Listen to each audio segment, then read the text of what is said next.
नमस्कार मित्रांनो. श्री स्वामी समर्थ. मित्रांनो, जर स्वामींचा भक्त मौन राहून सगळं ऐकत असेल तर लक्षात ठेवा, तिचं मन आणि विश्वासाचं उत्तर स्वामी स्वतः देतात. तुमचं दुःख, चिंता स्वामींबरोबर शेअर करा, लोकांबरोबर नाही. तुम्ही तुमचं दुःख लोकांना सांगितलं तर लोक तुमच्यापासून दूर पडतील, कारण त्यांना माहीत असतं जेवढं अशा माणसाच्या जवळ राहिलं तेवढं त्यांचं दुःख ऐकत बसावं लागेल आणि तुम्ही सफल झाले तर लोकांना तेही आवडत नाही. हे जग मोठे विचित्र आहे. दुःखी माणसाची मदत कोणी करत नाही आणि सफल माणसाला खुश राहू देत नाही. मित्रांनो, तुम्ही स्वतः कधी हार मानू नका, बाकी सगळं स्वामी पाहून घेतील. मित्रांनो, तुम्ही याच्याशी सहमत असाल तर व्हिडिओला लाईक करा आणि कमेंटमध्ये श्री स्वामी समर्थ लिहा. जो व्यक्ती तुमच्या खऱ्या आणि बरोबर बोलण्याचा चुकीचा अर्थ काढतो त्याला सफाई देण्यामध्ये तुमचा वेळ वाया घालवू नका. एक दिवस तुम्ही तक्रार वेळेविषयी नाही तर स्वतःविषयी कराल की एक सुंदर आयुष्य तुमच्या समोर होतं, पण तुम्ही स्वामी विना आणि दुनियादारीमध्ये व्यस्त राहिलात. मदत मागण्यासाठी तर सगळे येतात, पण आपल्याला जेव्हा मदतीची गरज असते तेव्हा स्वामी सोडून कोणीही येत नसतं. ज्या माणसाला आपल्या आयुष्यामध्ये, आपल्या आसपासच्या लोकांमध्ये सगळं वाईट आणि चुकीचं दिसतं, तो माणूस कधीही आनंदी राहू शकत नाही. मित्रांनो, नेहमी चांगल्या लोकांच्या संगतीत आणि स्वामींच्या भक्तीत राहा, कारण सोनाराचा कचरा बदामापेक्षा महाग असतो. तुम्ही सहमत असाल तर व्हिडिओला लाईक करा.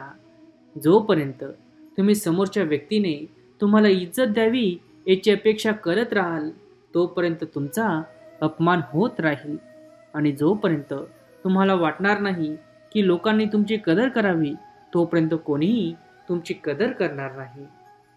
ज्या व्यक्तीने आपल्या मनावर नियंत्रण मिळवलं त्याची सफलता स्वामी कधी रोखत नाही. कोणत्याही चूक नसलेल्या माणसाला धोका देणं, त्याला मुद्दाम त्रास देणं सगळ्यात मोठं पाप आहे. मित्रांनो, अशा व्यक्तींच्या शक्तीचा कोणीच मुकाबला करू शकत नाही, ज्याच्याजवळ सहनशक्ती आणि स्वामींची शक्ती आहे. जेवणाचे 3 प्रकार: एक सात्विक, राजसी आणि तामसी. सात्विक अन्न खाल्ल्यामुळे मन सात्विक होतं. राजसी अन्नामुळे आजार, रोग, दुःख निर्माण होतात. जो तामसी आहार घेतो त्याचं मन चिडचिड होतं, त्यांना लवकर राग येतो. मित्रांनो, स्वतःला असं कधी बनवू नका. ही लोक तुमचा गैरफायदा घेतील. स्वतःला कधी येईल लाचार बनवू नका. तुम्हाला कसं बनवायचं आहे हे तुमच्यावर आहे, नाहीतर कोणी येईल आणि तुमचं मन तोडून जाईल. मित्रांनो, हे कलियुग अर्थ आणि कामाचे युग आहे. याचा अर्थ असा की आजच्या युगामध्ये लोक तुमच्याबरोबर तेव्हाच नातं ठेवतील आणि तेव्हाच प्रेमाने बोलतील जेव्हा त्यांचे तुमच्याकडे काही काम असेल आणि तुमच्याकडून त्यांना पैसे मिळत राहतील. माणसाचा आहार सात्विक आणि संतुलित असला पाहिजे. ज्या व्यक्तीला ही समज नसते की काय खावं, काय खाऊ नये आणि कुठे खाऊ नये आणि कसे खावे, तो सफलतेपर्यंत कधीच पोहोचू शकत नाही. मित्रांनो, या जगामध्ये ठरलेल्या माणसांची आणि अडचणीत असलेल्या माणसाची कोणीही मदत करत नाही, आणि एखादी व्यक्ती थोडी जरी सफल झाली तरी त्यांच्यावर कोणीही आनंदी होत नाही. त्यामुळे स्वतःचे दुःख कधीच कोणाला सांगू नका आणि आपला आनंद कोणाच्या समोर व्यक्त करू नका.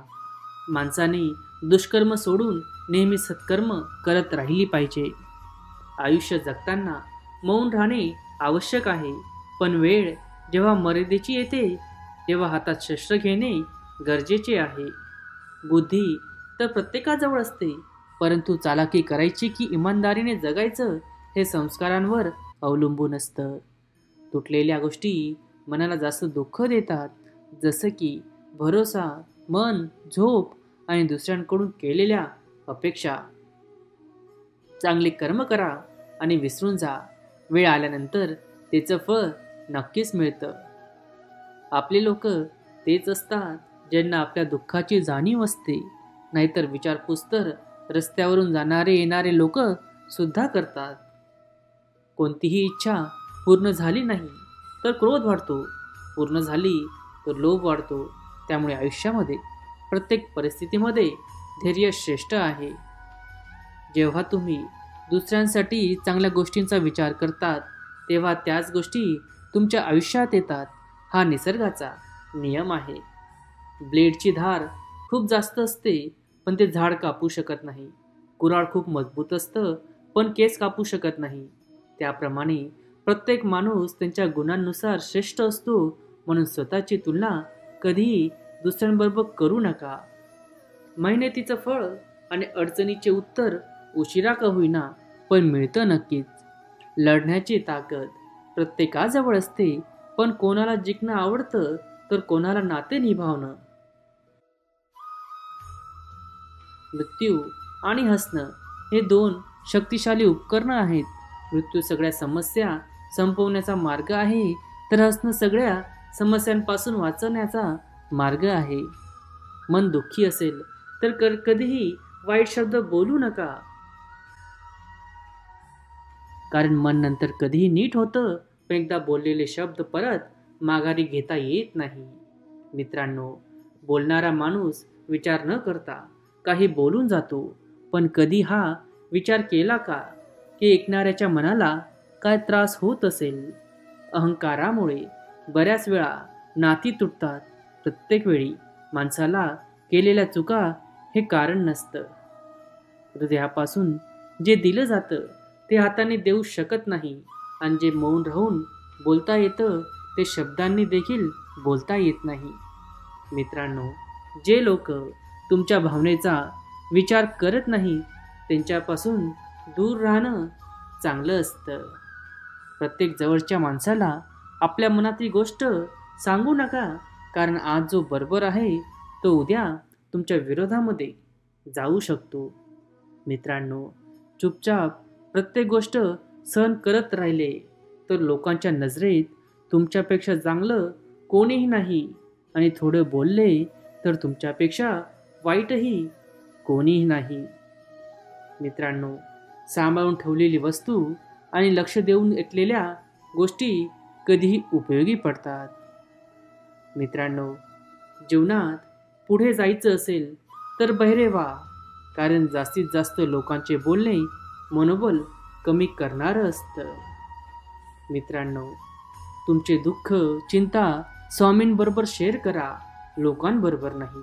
तुम्ही तुमचं दुःख लोकांना सांगितलं तर लोक तुमच्यापासून दूर पळू लागतील, कारण त्यांना माहीत असतं जेवढं अशा माणसांच्या जवळ राहिलं तेवढं त्यांचं दुःख ऐकत बसावं लागेल आणि तुम्ही सफल झाले तर लोकांना तेही आवडत नाही.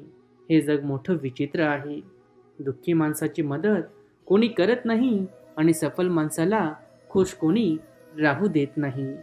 मित्रांनो, हा व्हिडिओ तर थांबवतो आणि जाताना मी परत एकदा सांगेल, आपल्या देवाच्या आशीर्वादाने, आपल्या परिवारासोबत आणि आपल्या मेहनतीने असं करून दाखवा की जगाला वाटेल करावं तुमच्यासारखं. धन्यवाद. जय जय राम कृष्ण हरी. श्री स्वामी समर्थ.